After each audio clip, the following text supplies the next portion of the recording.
ಇಲ್ಲೊಂದು ವೃತ್ತ ಇದೆ, ವೃತ್ತದ ಜೊತೆ 3 ಬಿಂದುಗಳಿದಾವೆ.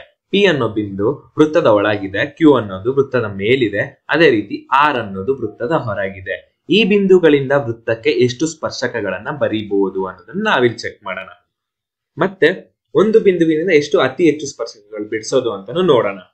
ನಮಗ್ ಗೊತ್ತು, ಸ್ಪರ್ಶಕ ಅಂದ್ರೆ ಒಂದು ರೇಖೆ, ಆ ರೇಖೆ ವೃತ್ತವನ್ನ ಒಂದೇ ಒಂದು ಪಾಯಿಂಟ್ ನಲ್ಲಿ ಟಚ್ ಮಾಡುತ್ತೆ. ಇಲ್ಲಿ ಇದನ್ನ ಡಿಸ್ಕಸ್ ಮಾಡೋಣ. ಪಾಯಿಂಟ್ ಪಿ ಇಂದ ಸ್ಟಾರ್ಟ್ ಮಾಡೋಣ. ಇಲ್ಲೊಂದು ಲೈನ್ ಇದೆ, ಆ ಲೈನ್ ನ ಈ ಬಿಂದುವಿನ ಮೂಲಕ ಬರೆಯಕ್ಕೆ ಟ್ರೈ ಮಾಡ್ತೀನಿ. ಇದೊಂದೇ ದಾರಿನ ರೇಖೆ ಬಿಡಿಸಕ್ಕೆ ಅಂತ ನೋಡೋಣ. ಇಲ್ಲಿ ಪಿ ಅನ್ನೋ ಪಾಯಿಂಟ್ ಇಂದ ಒಂದು ರೇಖೆ ಬಿಡಿಸಿದೀನಿ, ಅದು ಸ್ಪರ್ಶಕ ಆಗ್ತಿಲ್ಲ. ಈಗ ನಾನೇನ್ ಮಾಡ್ತೀನಿ, ಬೇರೆ ವಿಧಿಯಿಂದ ಟ್ರೈ ಮಾಡ್ತೀನಿ. ಬೇರೆ ಒಂದ್ ಲೈನ್ ತಗೋತೀನಿ, ಈ ಲೈನ್ ನ ನಾನು ಪಿ ಪಾಯಿಂಟ್ ಅಲ್ಲಿ ಬಿಡಿಸ್ತೀನಿ. ಇಲ್ಲಿ ನೋಡ್ಬೋದು, ಇದು ಸಹ ಒಂದು ಸ್ಪರ್ಶಕ ತರ ಕಾಣ್ತಿಲ್ಲ ನನಗೆ. ಇದೇನಾಗಿದೆ, ಛೇದಕ ರೇಖೆ ತರ ಇದೆ. ಇನ್ನೊಂದ್ ಲೈನ್ ಆದ್ರೂ ಟ್ರೈ ಮಾಡ್ತೀನಿ, ಏನಾದ್ರೂ ಸ್ಪರ್ಶಕ ಸಿಗುತ್ತಾ ಅಂತ. ಇಲ್ಲಿ ನೋಡಿದಾಗ ನನಗೆ ಸ್ಪರ್ಶಕ ಅನ್ನೋದೇ ಸಿಗ್ತಿಲ್ಲ. ಇವೆಲ್ಲ ವೃತ್ತ ಛೇದಕಗಳಾಗಿದ್ದಾವೆ. ಈಗ ಏನ್ ಮಾಡ್ತೀನಿ ಅಂತ ಹೇಳಿದ್ರೆ, ಪಾಯಿಂಟ್ ನ ಮೂವ್ ಮಾಡಿ ನೋಡ್ತೀನಿ. ಈ ಬಿಂದು ವೃತ್ತದೊಳಗಿದೆಯಲ್ಲ, ಈ ಬಿಂದುನ ನಾನು ಮೂವ್ ಮಾಡಿ ನೋಡ್ತೀನಿ. ಇಲ್ಲಿ ಬರ್ಕೋತೀನಿ. ಇಲ್ಲಿ ನಾನೊಂದು ರೇಖೆ ಬಿಡಿಸಿದಾಗ ಇಲ್ಲಾದ್ರೂ ನನ್ಗೊಂದು ಸ್ಪರ್ಶಕ ಸಿಗುತ್ತಾ ಅಂತ ಹೇಳಿದ್ರೆ, ಇಲ್ಲೂ ನನಗೆ ಸ್ಪರ್ಶಕ ಅನ್ನೋದು ಸಿಗ್ತಿಲ್ಲ. ಈಗ ಏನ್ ಹೇಳ್ಬೋದು ಅಂತ ಹೇಳಿದ್ರೆ, ವೃತ್ತದ ಒಳಗಿರುವ ಬಿಂದುಗೆ ನಾನು ಸ್ಪರ್ಶಕವನ್ನ ಬಿಡ್ಸಕ್ಕಾಗಲ್ಲ. ವೃತ್ತದ ಒಳಗಿರುವ ಬಿಂದುಗೆ ನಮಗೆ ಸ್ಪರ್ಶಕವನ್ನು ಬಿಡ್ಸಕ್ಕಾಗಲ್ಲ ಅಂತ ಹೇಳ್ಬೋದು. ಈ ಕ್ಯೂ ಅನ್ನೋ ಪಾಯಿಂಟ್ ತಗೊಳ್ಳೋಣ. ಇಲ್ಲೊಂದ್ ಲೈನ್, ಈ ಲೈನ್ ನ ನಾನು ಕ್ಯೂ ಅನ್ನೋ ಪಾಯಿಂಟ್ ಅಲ್ಲಿ ಬಿಡಿಸ್ತೀನಿ. ಬಿಡಿಸಿದಾಗ ನನ್ಗೆ ಇದು ಸ್ಪರ್ಶಕ ಆಗುತ್ತಾ ಅಂತ ಹೇಳಿದ್ರೆ ಹೌದು. ಈ ರೇಖೆ ನೋಡ್ಬೋದು, ವೃತ್ತವನ್ನ ಒಂದೇ ಒಂದು ಪಾಯಿಂಟ್ ನಲ್ಲಿ ಟಚ್ ಮಾಡ್ತಿದೆ. ಹಾಗಾಗಿ ಇದನ್ನ ನಾನೊಂದು ಸ್ಪರ್ಶಕ ಅಂತ ಹೇಳ್ಬೋದು. ನನಗೆ ಬೇರೆ ಸ್ಪರ್ಶಕಗಳು ಸಿಗ್ತಾವ ಅಂತ ನನ್ಗೊಂದು ಡೌಟ್. ನಾನೇನ್ ಚೆಕ್ ಮಾಡ್ತೀನಿ, ಸ್ಪರ್ಶಕಗಳು ಬೇರೆ ಯಾವ್ದಾನ ಸಿಗ್ತಾವ. ಇನ್ನೊಂದ್ ಲೈನ್ ತಗೊಂಡೋ ಬದಲು ನಾನೇನ್ ಮಾಡ್ತೀನಿ, ಈ ಲೈನ್ ನ ರೊಟೇಟ್ ಮಾಡಕ್ ಸ್ಟಾರ್ಟ್ ಮಾಡ್ತೀನಿ, ತಿರುಗಿಸ್ತಾ ಹೋಗ್ತೀನಿ. ಇಲ್ಲಿ ನೋಡ್ಬೋದು, ಇದು ಆಲ್ರೆಡಿ ವೃತ್ತನ 2 ಪಾಯಿಂಟ್ ನ ಟಚ್ ಆಗ್ತಿದೆ, ಇಲ್ಲಿ ಟಚ್ ಆಗ್ತಾ ಹೋಗ್ತಿದೆ. ಇದನ್ನ ನಾನು ವೃತ್ತ ಛೇದಕ ಅಂತ ಹೇಳ್ಬೋದು, ಇನ್ನು ಸ್ಪರ್ಶಕ ಅಂತ ಹೇಳಕ್ಕಾಗಲ್ಲ. ಮತ್ತೆ ತಿರುಗಿಸ್ತಾ ಹೋದಾಗ ಕ್ಲಿಯರ್ ಆಗಿ ಗೊತ್ತಾಗುತ್ತೆ, ಇಲ್ಲಿ ಬರೀ ವೃತ್ತ ಛೇದಕಗಳಿದಾವೆ, ನಮಗೆ ಸ್ಪರ್ಶಕ ಸಿಗ್ತಿಲ್ಲ ಅಂತ. ಆದ್ರೂ ಚೆಕ್ ಮಾಡ್ತಾ ಹೋಗ್ತೀನಿ. ಮತ್ತೆ ತಿರುಗಿಸ್ತಾ ಇದ್ದಾಗ ಇಲ್ಲಿ ನೋಡ್ಬೋದು, ಇದೊಂದು ಜಾ ತರ ಕಾಣ್ತಿದೆ. ನೆಕ್ಸ್ಟ್ ಏನಾಗುತ್ತೆ, ಇದು ವೃತ್ತ ಛೇದಕ. ಇಲ್ಲಿ ಬರ್ತಾ ನಮಗೆ, ನಾನು ಎಲ್ಲಿಂದ ಶುರು ಮಾಡಿದ್ನೋ ಅಲ್ಲಿಗೆ ಬಂದಿದ್ದೀನಿ, ನಾನು ಎಲ್ಲಿ ಸ್ಟಾರ್ಟ್ ಮಾಡಿದ್ನೋ ಅಲ್ಲೇ ಬಂದಿದ್ದೀನಿ. ನೋಡ್ಬೋದು, ನನಗೆ ಒಂದೇ ಸ್ಪರ್ಶಕ ಅನ್ನೋದು ಆಗ್ಲೂ ಸಿಕ್ಕಿತ್ತು. ಈಗ್ಲೂ ಅಷ್ಟೇ ನನಗೆ ಒಂದೇ ಒಂದು ಸ್ಪರ್ಶಕ ಅನ್ನೋದು ಸಿಕ್ಕಿದೆ, ಯಾಕಂದ್ರೆ ನಾನು ಎಲ್ಲಿ ಸ್ಟಾರ್ಟ್ ಮಾಡಿದ್ನೋ ಅಲ್ಲಿಗೆ ಬಂದು ನಿಲ್ಸಿದ್ದೀನಿ. ಈಗ ನಾನೇನ್ ಹೇಳ್ಬೋದು ಅಂತ ಹೇಳಿದ್ರೆ, ವೃತ್ತದ ಮೇಲಿರುವ ಬಿಂದುವಿನಿಂದ ನಿಖರವಾಗಿ ವೃತ್ತಕ್ಕೆ ಒಂದೇ ಒಂದು ಸ್ಪರ್ಶಕವನ್ನು ಎಳೆಯಬಹುದು. ಇಲ್ಲಿ ವೃತ್ತದ ಮೇಲ್ ಬಿಂದು ಇರೋದ್ರಿಂದ ವೃತ್ತಕ್ಕೆ ಒಂದೇ ಒಂದು ಸ್ಪರ್ಶಕ ಮಾತ್ರ ಎಳೆಯಲು ಸಾಧ್ಯ ಅಂತ ಹೇಳ್ಬೋದು. ಮತ್ತೆ ಮೂರನೇ ಬಿಂದು ನೋಡೋಣ. ಮೂರನೇ ಬಿಂದು ಆರ್ ಅನ್ನೋದು ವೃತ್ತದ ಹೊರಗಿರುತ್ತೆ.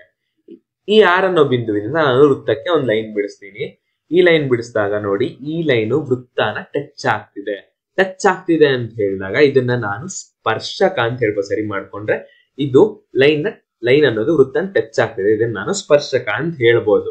ಒಂದೇ ಸ್ಪರ್ಶಕ ಬಿಡ್ಸಕ್ ಆಗುತ್ತಾ, ಬೇರೆನು ಟ್ರೈ ಮಾಡ್ತೀನಿ. ಇನ್ನೊಂದು ಲೈನ್ ಇದೆಯಲ್ಲ, ಇನ್ನೊಂದು ರೇಖೆನ ನಾನು ಈ ವೃತ್ತಕ್ಕೆ ಬಿಡಿಸ್ತೀನಿ. ವೃತ್ತನ ಟಚ್ ಮಾಡ್ತಿದ್ದೀನಿ, ಬರೀ ಟಚ್ ಮಾಡ್ತಿದ್ದೀನಿ, ನೋಡ್ದಾಗ ಟಚ್ ಮಾಡಿದೀನಿ. ಇನ್ನೊಂದು ಸ್ಪರ್ಶಕ ಅನ್ನೋದು ಸಿಕ್ಕಿದೆ. ಎರಡೇನ ಅಂತಾಗ ಬೇರೆ ಟ್ರೈ ಮಾಡ್ತೀನಿ, ಇನ್ನೊಂದೆರಡು ಸಿಗುತ್ತಾ ಅಂತ. ಇಲ್ಲೊಂದು ರೇಖೆ ಬಿಡಿಸಿದೀನಿ, ಇದನ್ನ ನೋಡಿದಾಗ ವೃತ್ತದ ಮಧ್ಯೆ ತಗೊಂಡಿದ್ದೀನಿ. ಇದೊಂದು ವೃತ್ತ ಛೇದಕ ತರ ಕಾಣುತ್ತೆ. ನಾನು ಇದನ್ನ ರೊಟೇಟ್ ಮಾಡ್ತಾ ಹೋಗ್ತೀನಿ. ಯಾಕೆ ರೊಟೇಟ್ ಮಾಡ್ತಾ ಹೋಗ್ತೀನಿ ಅಂತ ಹೇಳಿದ್ರೆ, ಯಾವ್ದಾನ ಒಂದು ಪಾಯಿಂಟ್ ಅಲ್ಲಿ ನನಗೆ ಗೊತ್ತಾಗ್ಬೇಕು ಇಲ್ಲಿ ಟಚ್ ಆಗ್ತಿದೆ ಅಂತ. ಇದೊಂದು ಸ್ಪರ್ಶಕ, ಇದು ಆಲ್ರೆಡಿ ಬರ್ತಿದ್ದೀನಿ, ಒಂದು ಸ್ಪರ್ಶಕ ಆಗಿದೆ. ಮತ್ತೆ ತಿರುಗಿಸ್ತಾ ಹೋದಾಗ ಇಲ್ಲೆಲ್ಲೂ ವೃತ್ತನ ಟಚ್ ಮಾಡ್ತಿಲ್ಲ ಈ ರೇಖೆ. ತಿರುಗಿಸ್ತಾ ಹೋದಾಗ ಇಲ್ಲಿ ನೋಡ್ಬೋದು, ವೃತ್ತದ ಹತ್ತತ್ರ ರೇಖೆ ಬರ್ತಿದೆ. ಇದೇನಾಗ್ತಿದೆ ಅಂತ ಹೇಳಿದ್ರೆ, ಇಲ್ಲಿ ಟಚ್ ಆಗ್ತಿದೆ. ಇದು ಆಲ್ರೆಡಿ ನಾನು ಬರ್ದಿದ್ದೀನಿ, ಒಂದು ಸ್ಪರ್ಶಕ ಇಲ್ಲಿ ಆಲ್ರೆಡಿ ಇದೆ. ಲೈನ್ ಸರಿ ಮಾಡ್ಕೊಂಡ ನಮ್ಗೆ ಕಾಣಿಸುತ್ತೆ ನಾನು ಯಾವ ಸ್ಪರ್ಶಕ ತಗೊಂಡಿದ್ದೀನೋ ಅದೇ ಮತ್ತೆ ಸಿಕ್ಕಿದೆ. ಇಲ್ಲಿ 2 ಸ್ಪರ್ಶಕಗಳನ್ನ ನಾವು ಕ್ಲೀನ್ ಆಗಿ ನೋಡ್ಬೋದು. ಇದೊಂದು ಸ್ಪರ್ಶಕ, ಆಗ್ಲೇ ಒಂದು ತೋರ್ಸದ್ನಲ್ಲ ಮೇಲಿರೋದು ಒಂದು ಸ್ಪರ್ಶಕ. ಹಾಗಾಗಿ ಮತ್ತೆ ತಿರುಗಿಸಿ ನೋಡಿದಾಗ ನನಗೆ ಸ್ಪರ್ಶಕ ಸಿಕ್ತಿಲ್ಲ, ಇದೊಂದು ವೃತ್ತ ಛೇದಕ ತರ ಕಾಣ್ತಿದೆ. ಇಲ್ಲಿ ಈ 2 ಸ್ಪರ್ಶಕಗಳ ನಡುವೆ ನೋಡ್ಬೋದು, ಇಲ್ಲಿ 2 ಸ್ಪರ್ಶಕಗಳ ನಡುವೆ ನಾನೇನಾದ್ರೂ ಈ ಲೈನ್ ತಗೊಂಡ್ರೆ ಅದು ವೃತ್ತ ಛೇದಕ ಆಗುತ್ತೆ.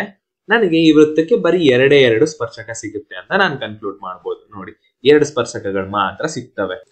ಈಗೇನ್ ಹೇಳ್ಬೋದು ಅಂತ ಹೇಳಿದಾಗ, ವೃತ್ತದ ಹೊರಗಿರುವ ಬಿಂದುವಿನ ಮೂಲಕ ವೃತ್ತಕ್ಕೆ 2 ಸ್ಪರ್ಶಕಗಳನ್ನು ಮಾತ್ರ ಎಳೆಯಲು ಸಾಧ್ಯ ಅಂತ ಹೇಳ್ಬೋದು. ಈ 3 ಉದಾಹರಣೆಯಿಂದ ಏನ್ ಸಿಕ್ತಂತ ಹೇಳಿದ್ರೆ, ಮೊದಲನೇದು ವೃತ್ತದ ಒಳಗಿರುವ ಬಿಂದುವಿಗೆ ಸ್ಪರ್ಶಕವನ್ನು ಎಳೆಯಲು ಸಾಧ್ಯವಿಲ್ಲ. ಎರಡನೇದು ವೃತ್ತದ ಮೇಲಿರುವ ಬಿಂದುವಿನಿಂದ ನಿಖರವಾಗಿ ವೃತ್ತಕ್ಕೆ ಒಂದೇ ಒಂದು ಸ್ಪರ್ಶಕ ಅನ್ನೋದು ಎಳಿಬಹುದು. ಮೂರನೇದು ವೃತ್ತದ ಹೊರಗಿರುವ ಬಿಂದುವಿನ ಮೂಲಕ ವೃತ್ತಕ್ಕೆ 2 ಸ್ಪರ್ಶಕಗಳನ್ನು ಎಳೆಯಬಹುದು. ನಿಮ್ಗೊಂದು ಪ್ರಶ್ನೆ, ಬೋನಸ್ ಪ್ರಶ್ನೆ. ಏನ್ ಆ ಪ್ರಶ್ನೆ ಅಂತ ಹೇಳಿದ್ರೆ, 2 ಏಕಕೇಂದ್ರಿಕ ವೃತ್ತಗಳಿದ್ದರೆ 2 ವೃತ್ತಗಳಿಗೆ ಏಕಕಾಲದಲ್ಲಿ ಸ್ಪರ್ಶಕವಾಗಿರುವ ರೇಖೆಯನ್ನು ಎಳೆಯಲು ಸಾಧ್ಯವೇ ಅಂತ. ಇದನ್ನ ಅರ್ಥ ಮಾಡ್ಕೊಂಡು ಉತ್ತರನ ಕಾಮೆಂಟ್ ಮಾಡಿ.